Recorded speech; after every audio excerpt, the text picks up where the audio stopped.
Assalamualaikum warahmatullahi wabarakatuh. Bismillahirrahmanirrahim. Nahmaduhu wa nasta'inuhu wa nastaghfiruh wa na'udzu billahi min shururi anfusina wa min sayyiati a'malina. May yahdihillahu fala mudilla lahu wa may yudlil fala hadiya lahu. أشهد أن لا إله إلا الله وحده لا شريك له وأشهد أن سيدنا ونبينا محمدا عبده ورسوله لا نبي بعده. اللهم صل وسلم وبارك على هذا النبي الكريم سيد المرسلين إمام المتقين نبينا محمد صلى الله عليه وسلم وعلى آله وصحبه أجمعين. Amma ba'du, para hadirin jemaah salat subuh yang sama-sama dimuliakan Allah Subhanahu wa taala.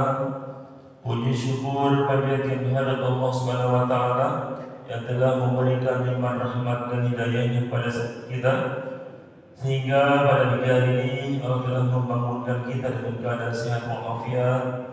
Allah telah memberikan kemudahan kepada kita untuk melaksanakan ibadah sholat subuh dengan berjamaah. Mudah-mudahan sholat subuh kita ini dijaga oleh Allah Subhanahu wa taala. Paling tidak usahakan kita berusaha sholat berjamaah agar pahalanya lebih besar daripada sholat sendirian atau sholat di rumah. Salawat dan salam semoga dilimpahkan kepada kita Nabi besar Muhammad sallallahu alaihi wasallam, keluarganya, para sahabatnya, dan para pengikut yang setia sampai akhir zaman. Insyaallah kajian sore hari ini memasuki pekan atau ahad keempat yang diisi oleh Ustaz Muhammad Rahman LSMPD yang menggarap kitab Nasihatul Muttaqin. Represi orang wisatanya orang-orang bertakwa, punya wisata, jadi gairah orang-orang yang bertakwa. Mudah-mudahan kita menjadi orang yang bertakwa sehingga Allah akan memasukkan di surganya, yaitu isinya orang-orang yang bertakwa.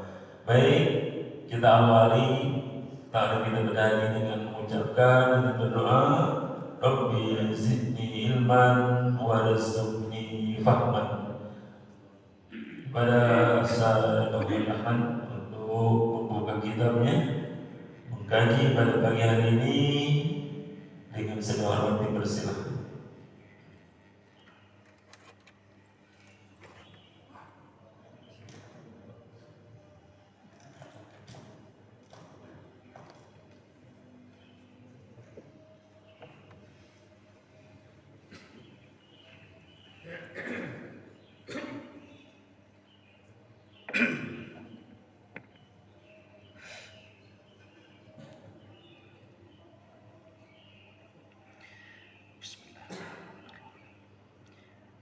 Assalamualaikum warahmatullahi wabarakatuh.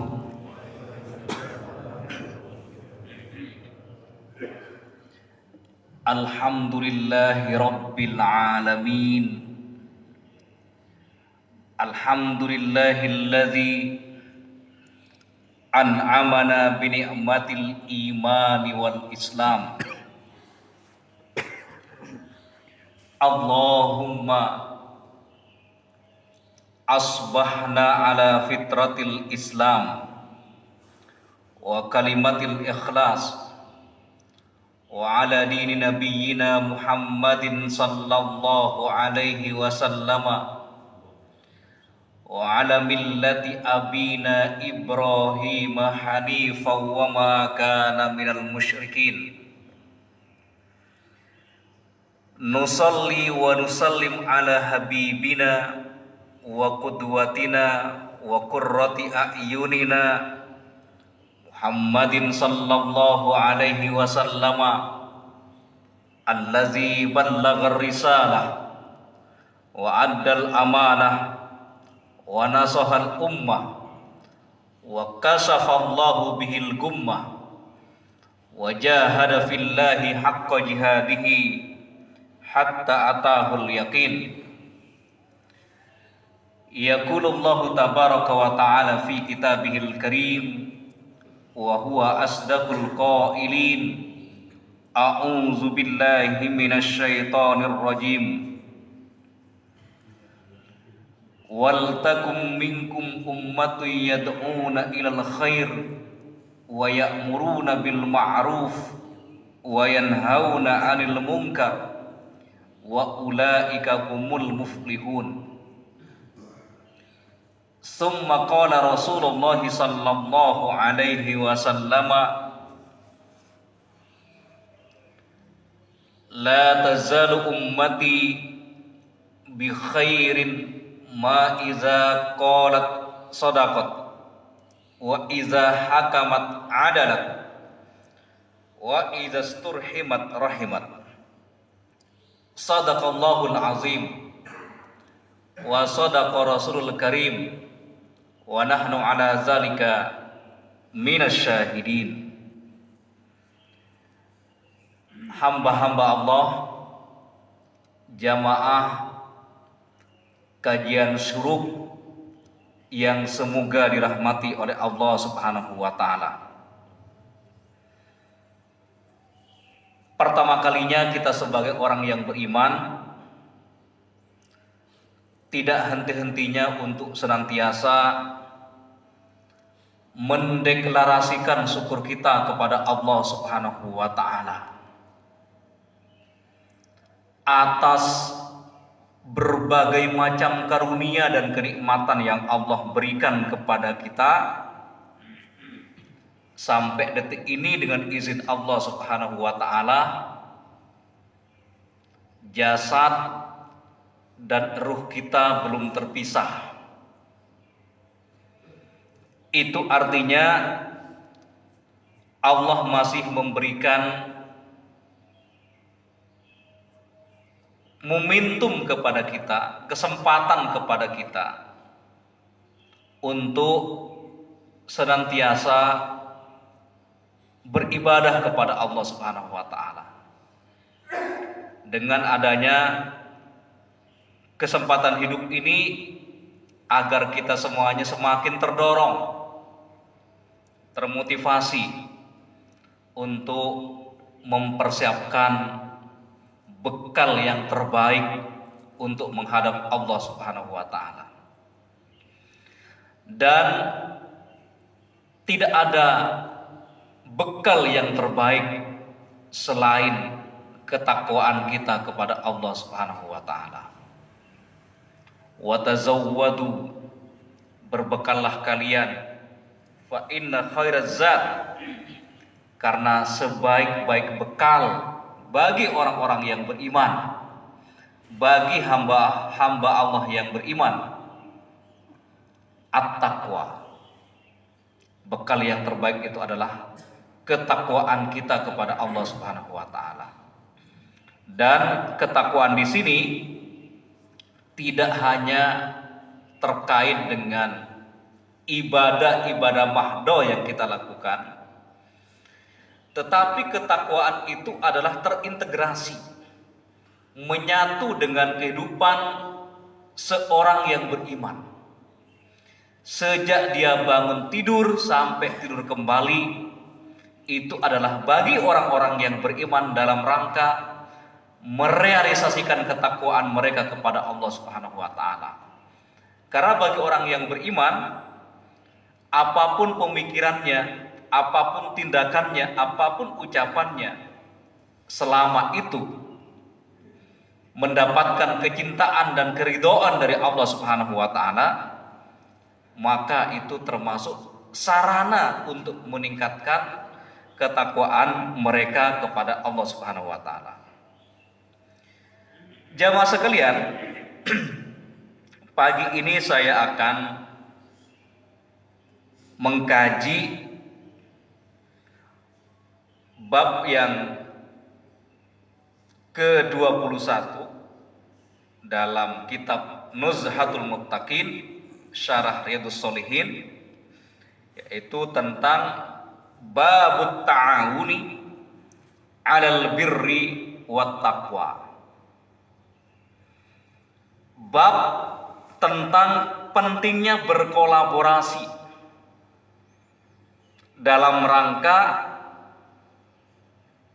mewujudkan kebaikan dan ketakwaan.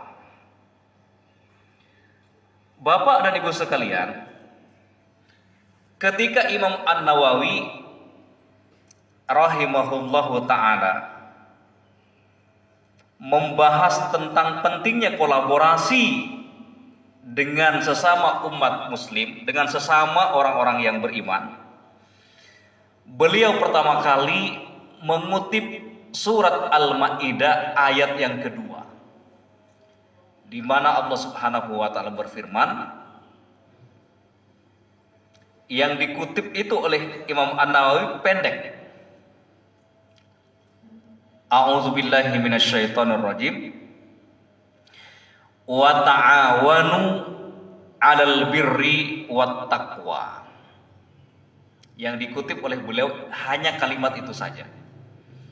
Tapi kalimat ini jamaah sekalian, kalau kita renungi maknanya, substansinya, ternyata memberikan pelajaran yang luar biasa kepada kita, di mana Allah Subhanahu wa taala memerintahkan orang-orang yang beriman dengan wa ta'awanu.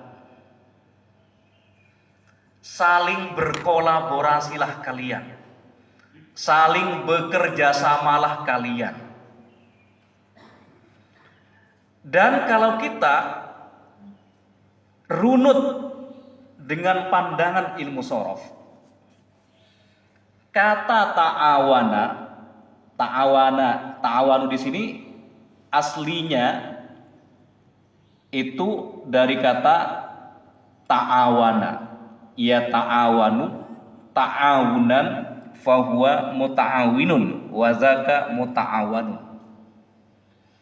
Artinya dalam ilmu shorof dikatakan, kalau ada perubahan pola kalimat, pola kata dalam bahasa Arab dari wazan fa'ala menjadi tafa'ala, di sini dari wazannya ana menjadi ta'awana, itu artinya dalam ilmu shorof dikatakan lil musyarakati bainal isnaini fa aksar. Singkatnya jamaah sekalian, kata ta'awanu ini meniscayakan adanya dua orang atau lebih untuk bekerja sama dalam sebuah tim, di mana tim yang terlibat dalam kolaborasi itu, tim yang terlibat dalam kerjasama itu semuanya saling aktif. Semuanya saling aktif. Itulah bedanya kata ta'awanu dengan ain. Ana ya'inu aunan, itu bedanya. Kalau ana ya'inu aunan itu artinya ada orang yang membantu, ada orang yang dibantu, ada orang yang menolong, ada orang yang ditolong. Tapi jemaah sekalian, kata-kata ta'awanu ini meniscayakan ada kelompok, ada komunitas, ada sebuah jamaah, di mana sebuah jamaah ini, sebuah komunitas ini bekerja sama. Bekerja sama untuk apa? Alal birri wat taqwa, dalam mewujudkan kebaikan dan ketakwaan. Kenapa orang-orang yang beriman perlu bekerja sama dengan sesama orang-orang yang beriman? Karena jamaah sekalian, Imam Ali pernah mengatakan, al-haqqu bila nizamin yaglibuhul batilu binizamin. kebatilan yang terorganisir dengan baik itu akan mengalahkan kebenaran yang tidak sistematik, kebenaran yang tidak terorganisir dengan baik. Oleh karenanya jemaah sekalian, dalam rangka menghadapi kebatilan yang sistemik, maka tidak ada pilihan lain bagi orang-orang yang beriman selain ta'awanu, selain bekerja sama dengan mereka. Tapi jemaah sekalian, seringkali kolaborasi dengan sesama orang-orang yang beriman itu terhalangi oleh anania. Anania itu egoisme. Merasa dirinya, merasa kelompoknya paling benar, sementara komunitas muslim yang lainnya dianggap kurang benar. Ini yang menjadi penyakit.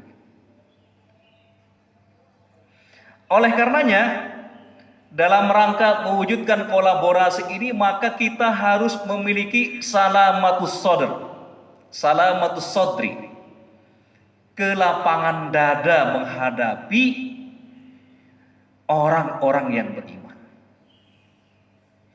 Karena seringkali kita melihat, menyaksikan, gara-gara beda pengajian, itu ada seorang muslim gara-gara beda pengajian, beda ustadznya, beda kiainya, itu terkadang menyebabkan tidak tegur sapa antar sesama orang-orang muslim.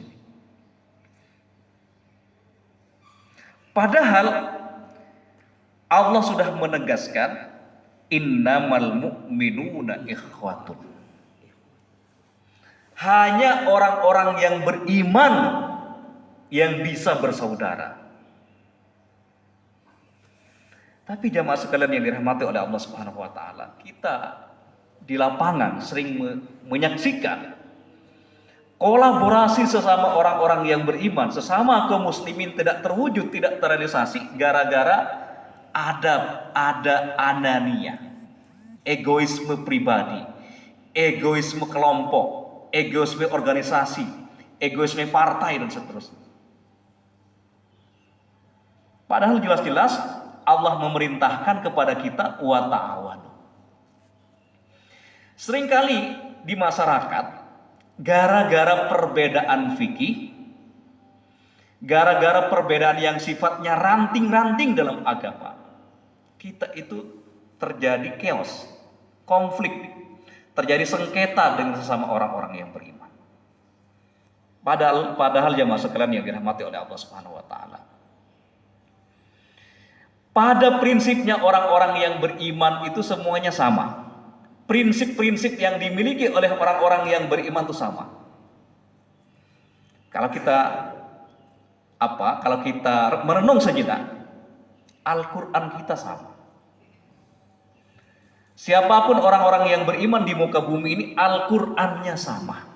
Sama-sama 30 juz, sama-sama ada 114 surat. Kiblatnya sama. Ketika kita sholat, semua orang-orang yang beriman yang ada di muka bumi ini semuanya menghadap kiblat. Nabinya sama, Nabi Muhammad SAW. Rukun imannya sama, ada 6. Rukun Islamnya sama, ada 5. Dan persamaan-persamaan yang lainnya. Tapi jamaah sekalian, yang menyedihkan, yang menjadi ironis bagi kita semuanya, di masyarakat kita bahkan ada sebagian da'inya, mubaliknya justru lebih fokus, lebih berkonsentrasi pada perbedaan-perbedaan di antara sesama orang-orang yang beriman. Seringkali Bapak dan Ibu sekalian, gara-gara beda pengajian, itu menyebabkan orang itu tidak bertegur sapa, tidak mau melihat saudaranya. Gara-gara ustadznya berbeda, itu seseorang tidak mau memberikan salam, terkadang begitu. Padahal mestinya jamaah sekalian, semakin orang itu sering menghadiri pengajian-pengajian, itu mestinya hatinya semakin lembut, semakin toleran kepada saudara-saudaranya yang berbeda, karena perbedaan kita itu hanya perbedaan furu.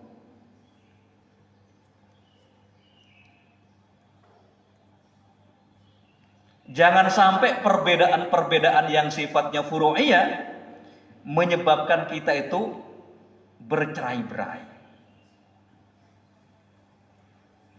Karena perbedaan furu'iyah ini adalah sebuah keniscayaan. Sebuah keniscayaan. Sebelum adanya kita, perbedaan pendapat di kalangan ulama itu sudah terjadi.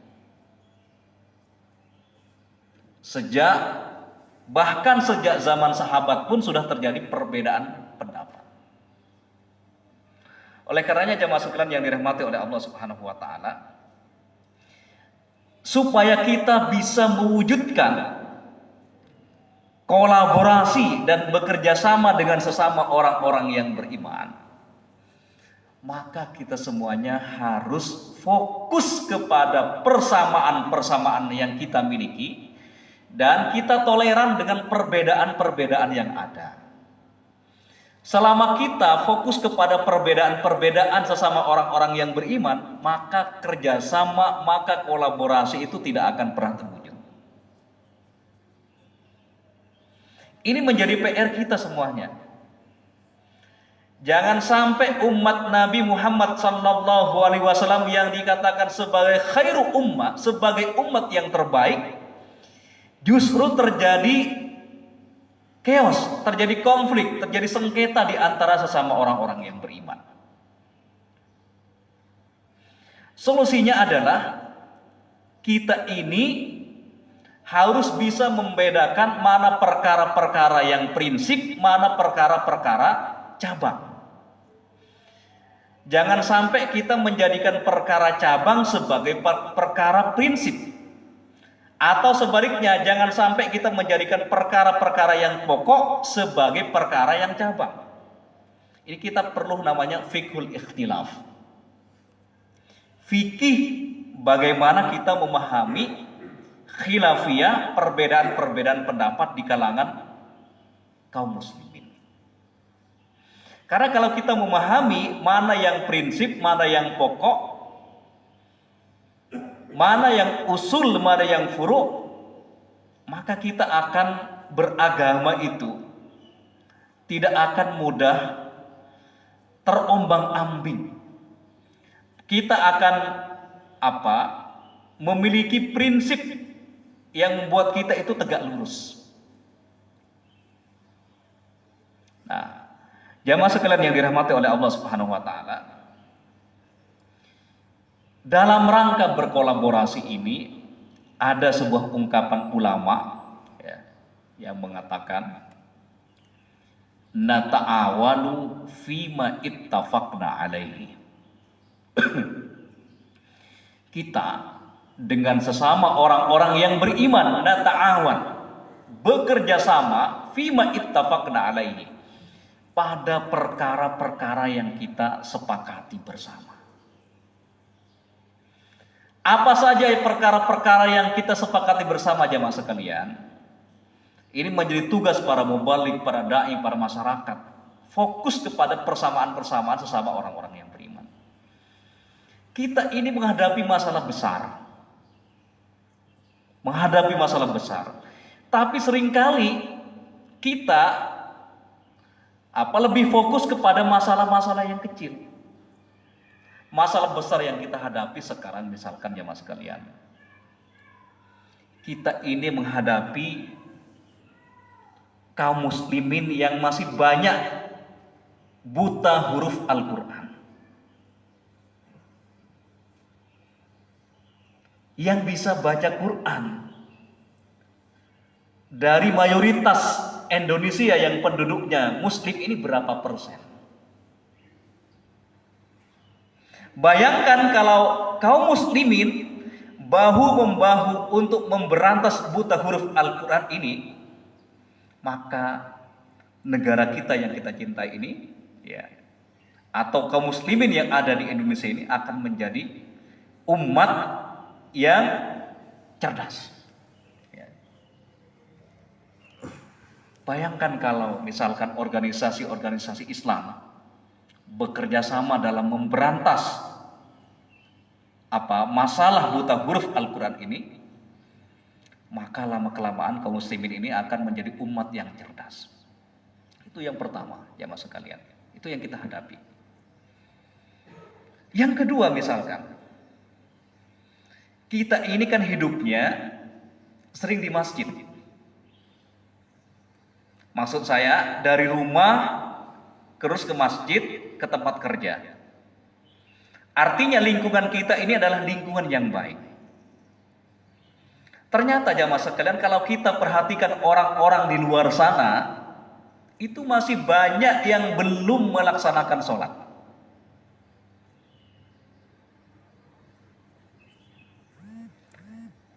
Jangankan sholat 5 waktu, terkadang di antara kaum muslimin di negara kita ini ada yang tidak sholat sama sekali. Bahkan ada seseorang yang dari awal balik dia tidak pernah sholat sampai usia pensiun, Pak. Kalau nggak salah itu umurnya sampai 58 tahun begitu. Saat usia 58 tahun, orang itu bertaubat kepada Allah Subhanahu wa taala dan minta bimbingan. Saya ngobrol kecil-kecilan dengan beberapa karyawan, ya, yang ada di Depok ini. Ada beberapa karyawan yang bekerja di sebuah tempat gitu kan.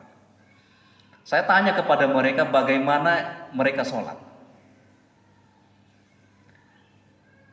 Saya tanya 5 orang, 4 di antara mereka itu tidak sholat, Pak. Ada 1 yang sholat tetapi hanya sholat duhur, kadang maghrib.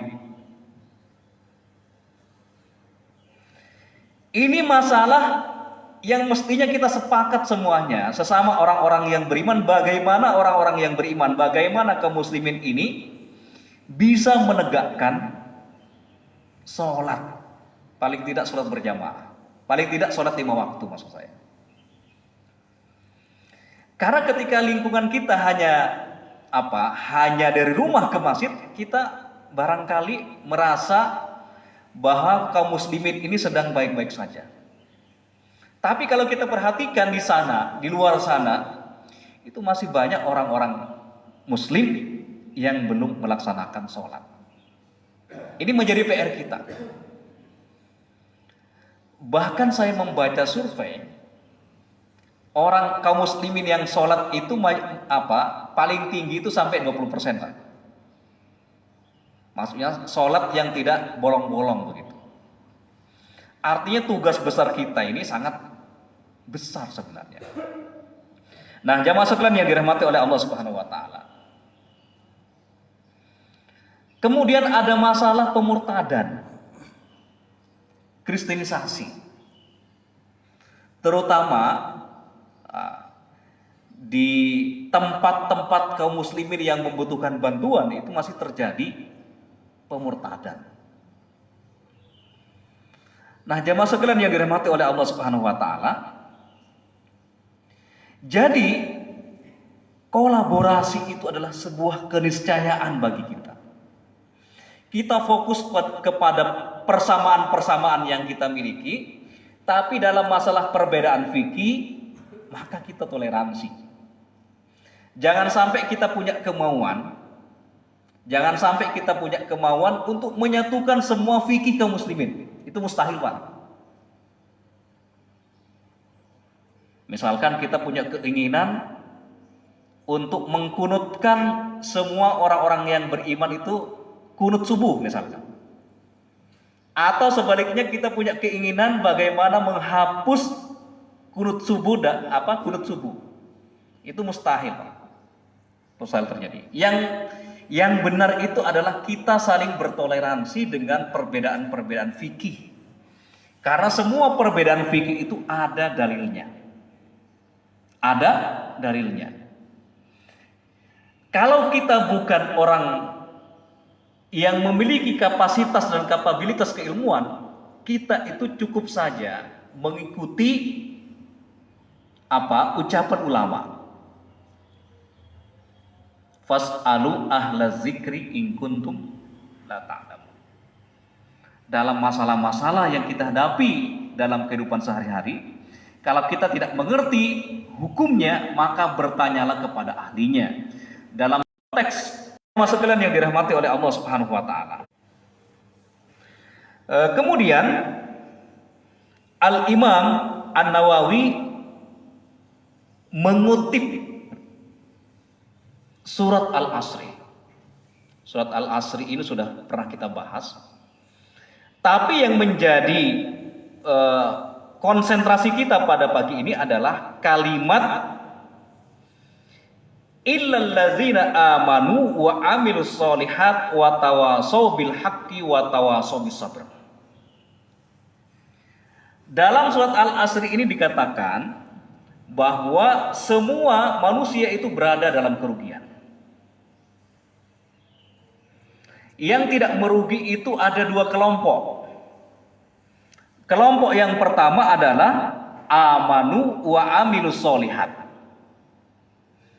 Beriman dan beramal soleh.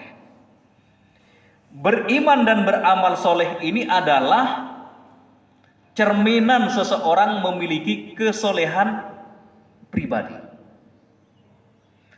Tapi jamaah sekalian, Allah tidak menginginkan hamba-hambanya hanya menjadi pribadi-pribadi yang soleh secara individu.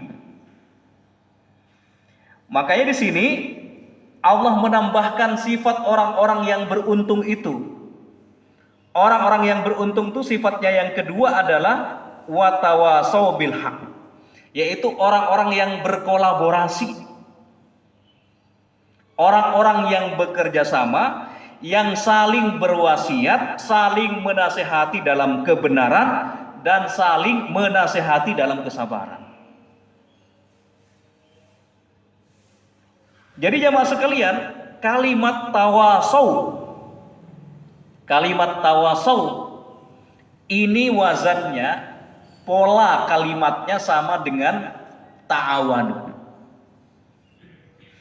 Artinya jamaah sekalian, tawasau ini meniscayakan atau mewajibkan adanya kelompok, adanya komunitas yang di dalamnya ada nasihat dalam kebenaran, saling berwasiat dalam kebenaran dan kesabaran.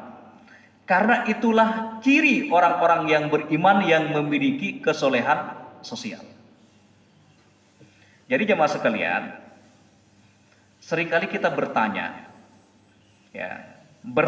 apa sih hubungan antara tawasau bil haq wa tawasau bis sabr dengan kolaborasi? Ternyata di sini ada isyarat. Tawasau ini wazannya adalah tafa'ala ya tafa'alu tafa'ulan. Saling menasehati, saling berwasiat. Kata-kata saling berwasiat, kata-kata saling menasehati itu tidak mungkin terjadi dengan sendiri. Maksudnya tidak mungkin terjadi dengan seorang diri. Nah, supaya terwujud nasihat menasehati dalam kebenaran dan kesabaran itu, maka tidak ada jalan lain kecuali bekerja sama, kecuali berkolaborasi dengan sesama umat Islam. Inilah isyarat dari tawasau bil haq wa tawasau bis sabr. Karena jamaah sekalian yang dirahmati oleh Allah Subhanahu wa taala,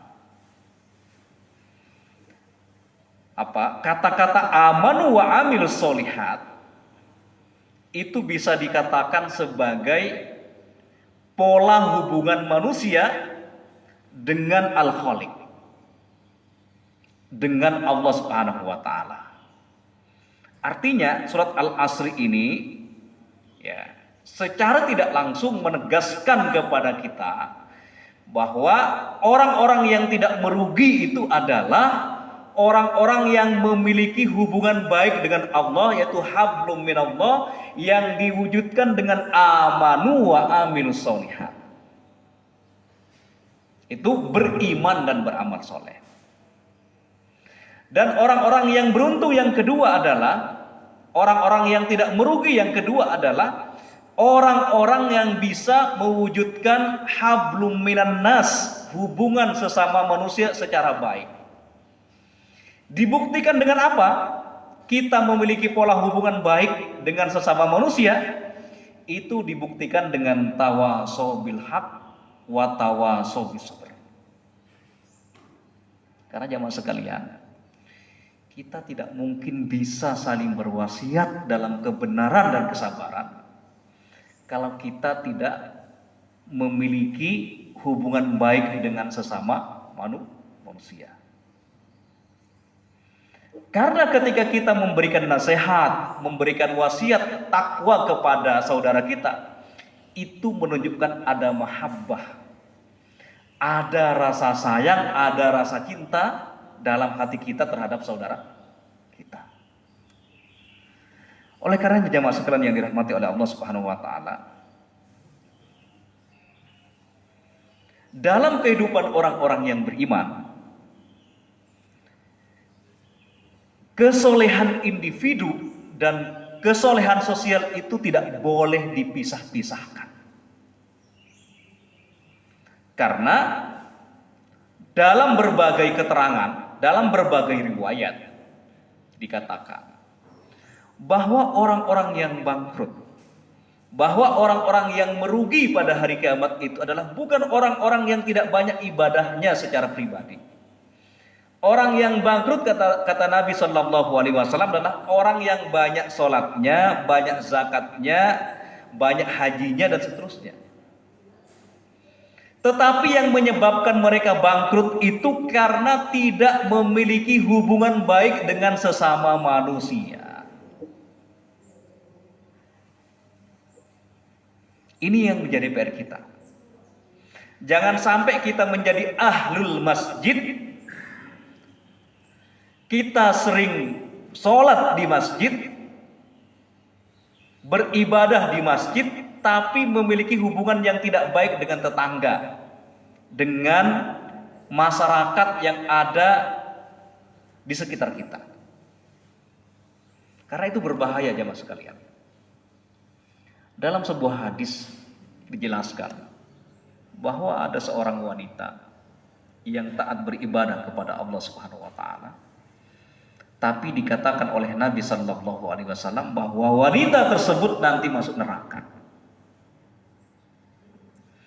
Apa yang menyebabkan wanita itu masuk neraka? Ternyata jamaah sekalian, bagi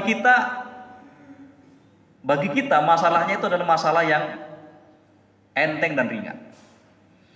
Yang menyebabkan wanita itu masuk neraka walaupun orang yang taat dalam beragama, karena wanita tersebut mengikat seekor kucing. Mengikat seekor kucing sehingga kucing itu tidak bisa bergerak untuk makan dan minum. Kalau kita menganalogikan, kalau seorang wanita saja yang taat beragama masuk neraka gara-gara menyakiti binatang, gara-gara mengikat seekor kucing, bagaimana kalau kita taat beribadah kepada Allah Subhanahu wa taala, kita mengerjakan berbagai macam ibadah-ibadah mahdhah, tapi kita sering menyakiti manusia dengan lisan kita dan tangan kita, dan kita belum sempat minta maaf.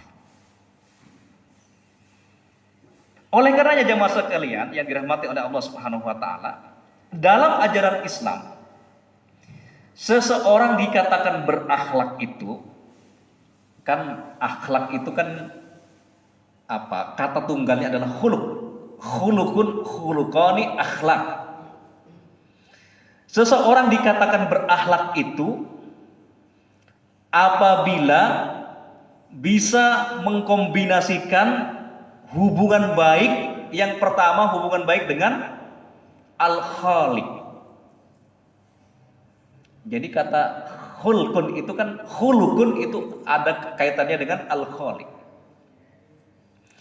Jadi jamaah sekalian, dalam ajaran Islam, dalam pandangan ajaran Islam, kalau misalnya di antara manusia, di antara apa, di tengah-tengah masyarakat, ada seseorang yang hatinya baik, dia suka bantu sesama manusia, tetapi dia tidak punya akhlak kepada Al-Khaliq, sebenarnya dia tidak berakhlak.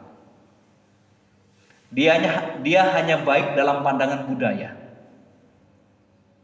Karena akhlak itu ada korelasinya dengan Al-Khaliq, yaitu beriman kepada Allah.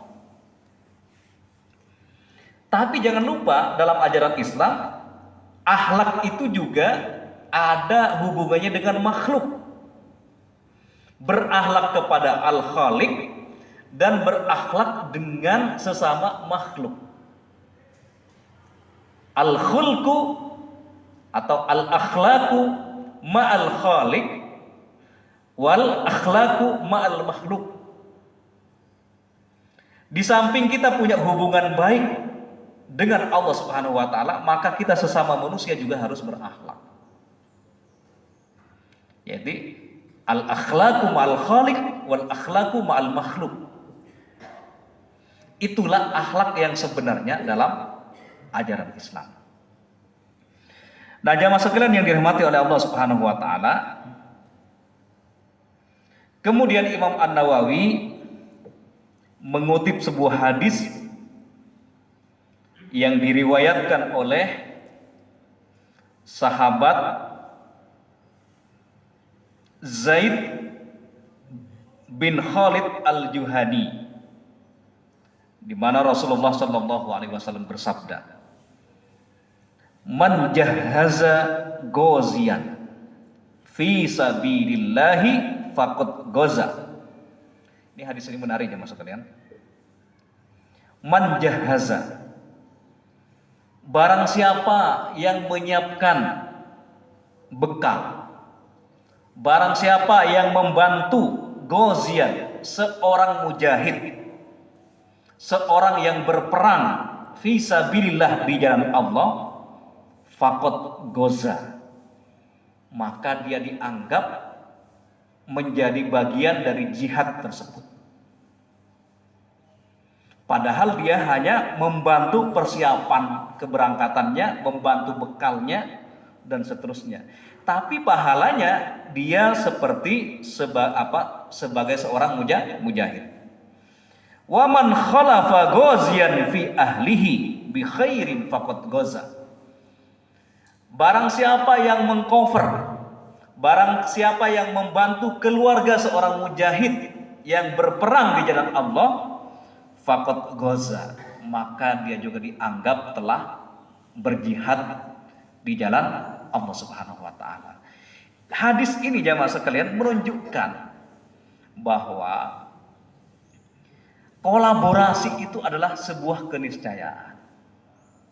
Karena Imam Malik mengatakan, innallaha qassamal a'mala kama qassama al-arzaq. Allah itu membagi pekerjaan-pekerjaan manusia, profesi-profesi manusia, sebagaimana Allah membagi rizki. Maksudnya Bapak dan Ibu sekalian, ada sebuah pekerjaan yang bisa dilakukan oleh seseorang, tapi belum tentu bisa dilakukan oleh orang lain. Jadi pekerjaan itu dibagi sama Allah sesuai dengan keahliannya, sesuai dengan kapasitas dan kapabilitasnya. Misalnya ada orang yang diberikan kelebihan oleh Allah berupa harta, maka dia harus memaksimalkan berinfak, bersodakoh dengan harta-harta, dengan aset-aset yang dia miliki. Artinya saling berbagi tugas. Tapi belum tentu orang yang kaya ini bisa menjadi imam masjid, misalnya. Ada orang yang ahli dalam bidang apa? Ada orang yang ahli bisa melakukan sesuatu dalam perkara-perkara sosial, tapi terkadang dia tidak memiliki kemampuan untuk melaksanakan sesuatu yang sifatnya ta'abudi, yang sifatnya ubudiyah kepada Allah Subhanahu wa taala. Ada orang yang diberikan kemampuan untuk melaksanakan puasa, misalkan puasa Daud, puasa selang-seling. Tapi orang ini kadang susah membaca Al-Quran. Maksudnya dalam artian tidak maksimal, mungkin sehari hanya 1 lembar, itu nggak apa-apa. Jadi benar apa yang dikatakan oleh Imam Malik, Allah membagi pekerjaan itu sebagaimana Allah membagi rizki kepada manusia. Maksudnya jamaah sekalian, hadis ini secara tidak langsung mengatakan ada di antara orang-orang yang beriman itu yang mampu untuk berjihad di jalan Allah Subhanahu wa taala, yang mampu untuk berdakwah, bahkan berdakwah ke mancanegara. Tapi orang muslim yang tidak mampu untuk berdakwah ini harus mensupport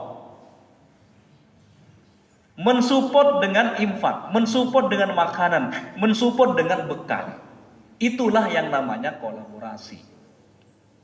Itulah yang namanya kerjasama. Innallaha qassamal a'mala kama qassamal arzaq. Allah membagi pekerjaan-pekerjaan itu sebagaimana Allah membagi rizki kepada makhluknya. Jamaah sekalian, kita tidak perlu khawatir tentang rizki kita. Karena selama jatah rizki kita di dunia ini masih ada, maka kita akan hidup. Selama jatah rizki kita masih ada, maka kita akan hidup. Tapi ketika jatah rizki kita di dunia ini habis, maka kita akan meninggal dunia. Artinya semua orang yang meninggal dunia itu jatah rizkinya telah habis. Nah, jamaah sekalian yang dirahmati oleh Allah Subhanahu wa taala, yang diinginkan oleh Islam itu kita bisa bekerja sama dengan orang-orang yang beriman, tidak menjadi superman, tetapi menjadi tim, super tim. Artinya berbagai macam profesi, kemampuan yang kita miliki ini, kalau kita satukan, kalau kita kerjasamakan, kalau kita berkolaborasi dengan sesama orang-orang yang beriman, itu akan berimplikasi kepada kekuatan yang dahsyat. Karena orang-orang yang beriman dikatakan wal mu'minuna ba'duhum awliya'u ba'd. Orang-orang yang beriman terhadap orang-orang beriman yang lain itu saling menolong, saling membantu, saling mensupport. Itulah hakikat orang-orang yang beriman. Orang-orang yang beriman itu sifatnya kepada sesama orang-orang yang beriman, kepada sesama orang-orang muslim, ruhama ubainakum. Saling menampakkan kasih sayang, cinta sesama orang-orang yang beriman. Tapi tegas kepada orang-orang kafir. Asyidda'u 'alal kuffar ruhama ubainakum. Tegas kepada kezaliman, tegas kepada kebatilan, tetapi saling menyayangi terhadap sesama orang-orang yang beriman.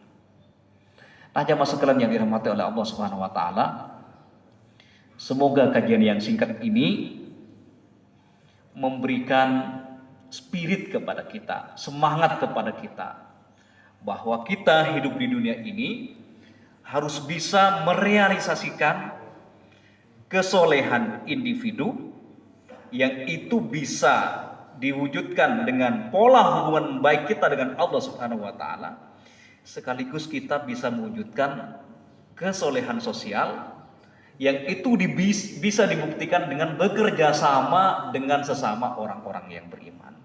Karena kerjasama, kolaborasi itu tidak akan mungkin terwujud selama kita punya penyakit hati, punya penyakit anania, punya penyakit sombong, merasa benar sendiri, merasa dirinya, merasa kelompoknya paling benar, sementara kelompok-kelompok yang itu dianggap salah. Ini bahaya. Ini bahaya, Pak. Artinya kalau ada kelompok yang terlibat dalam sebuah pengajian tetapi menghasilkan akhlak yang seperti ini, berarti nggak benar. Ada sesuatu yang salah. Karena secara tegas Allah mengatakan innamal mu'minuna ikhwatun. Orang yang beriman itu semakin berilmu, semakin tawadu. Orang yang beriman itu semakin tinggi keilmuannya, dia semakin toleran terhadap kaum muslimin. Tapi kalau kita mengikuti pengajian justru tambah angkuh kepada sesama orang-orang yang beriman, itu menjadi tanda tanya, Pak.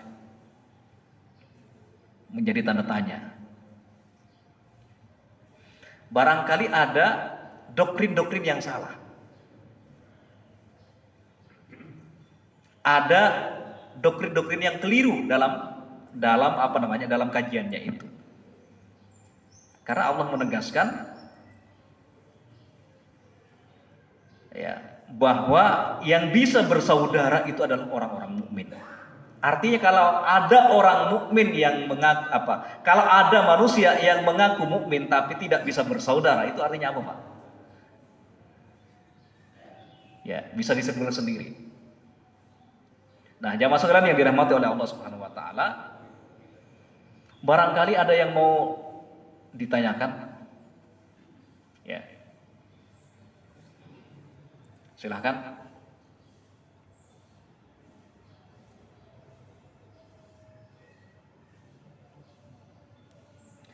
Berapa menit lagi, Pak Dadan? Suruh tidak, Pak. Ya mungkin dalam tadi ayatnya wa ta'awanu 'alal birri wat taqwa wa la ta'awanu 'alal ismi wal 'udwan. Kalau saling tolong menolong dalam kebaikan tidak jelas. Ini yang suka terlibat wal 'udwannya ini seperti pendukungan dalam kemaksiatan, dia memberikan jalan kerjasamanya, mungkin itu terlibatnya disalahkan juga ya. Yang tanyakan tuh ala ismi wal udwannya. Apa? Ala ismi wal udwannya. Ya kebanyakan ini. Baik. Luar biasa pertanyaannya, Pak Dadan ya. Jadi di dalam surat Al-Maidah ayat 2 ini ada perintah dan ada larangan.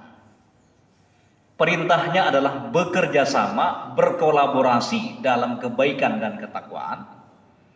Tapi ada lanahi. Ya, ada lanahia namanya, larangan.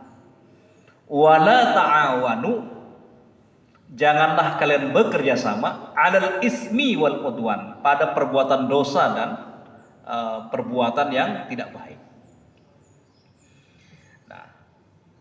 Jamaah sekalian yang dirahmati oleh Allah Subhanahu wa taala, kaum muslimin itu kan diperintahkan untuk merealisasikan ketakwaan. Ketakwaan itu kan pada intinya adalah dua. Pertama adalah fi'lul khairat atau fi'lut ta'at, mengerjakan ketaatan-ketaatan, mengerjakan kebaikan-kebaikan yang tujuannya untuk Allah Subhanahu wa taala. Tapi juga harus punya kemampuan ijtinabun nawahi. Punya kemampuan untuk mencegah dirinya dari perbuatan-perbuatan yang dilarang oleh Allah Subhanahu wa taala. Artinya, orang yang beriman itu harus punya furqan. Harus punya pembeda dalam hatinya pembeda antara yang hak dengan yang batil, antara yang syubhat dengan yang tidak syubhat, sehingga tidak termasuk orang-orang yang terlibat dalam ta'awun alal ismi wal udwan. Karena jemaah sekalian, kalau kita terlibat dalam keburukan, maka kita juga akan mendapatkan dosa-dosa dari keburukan tersebut. Apalagi kalau ada di antara manusia ini yang menjadi pelopor dalam keburukan, itu lebih berbahaya lagi. Wa man sanna fil islami sunnatan sayyi'atan fa alaihi wizruha wa wizru man amila ba'dah min ghairi ayyan kusah min auzarihim syai'an. Barang siapa yang menjadi pelopor dalam keburukan, kemudian keburukan itu diikuti oleh orang lain, maka dia mendapatkan dosa.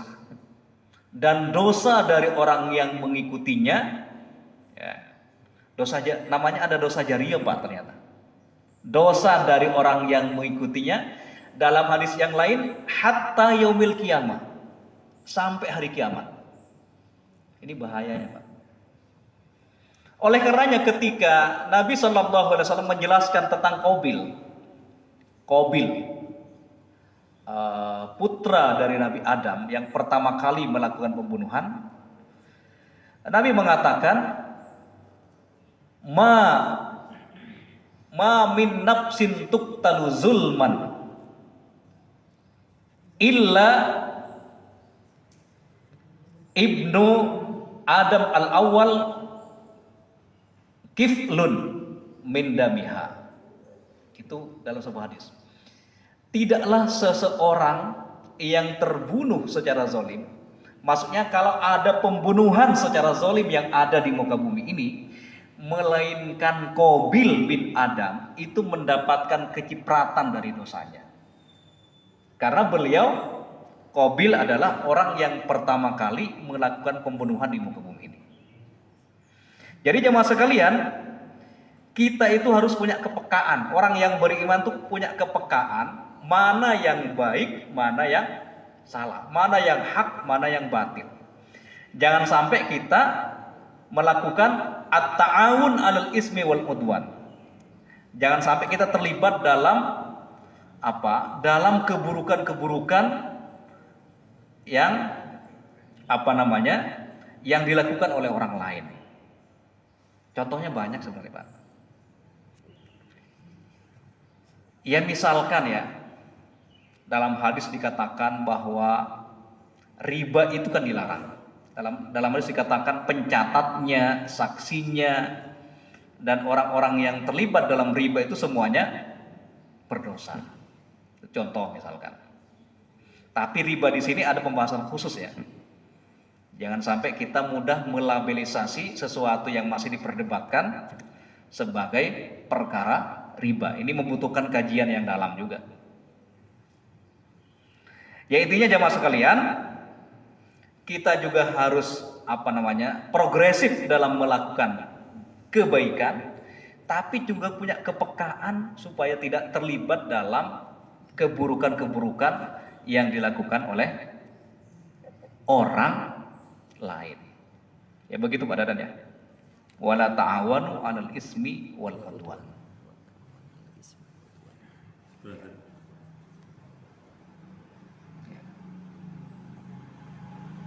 Sekira cukup ya? Oke. Aqulu qouli hadza wa astaghfirullah li wa lakum. Assalamualaikum warahmatullahi wabarakatuh.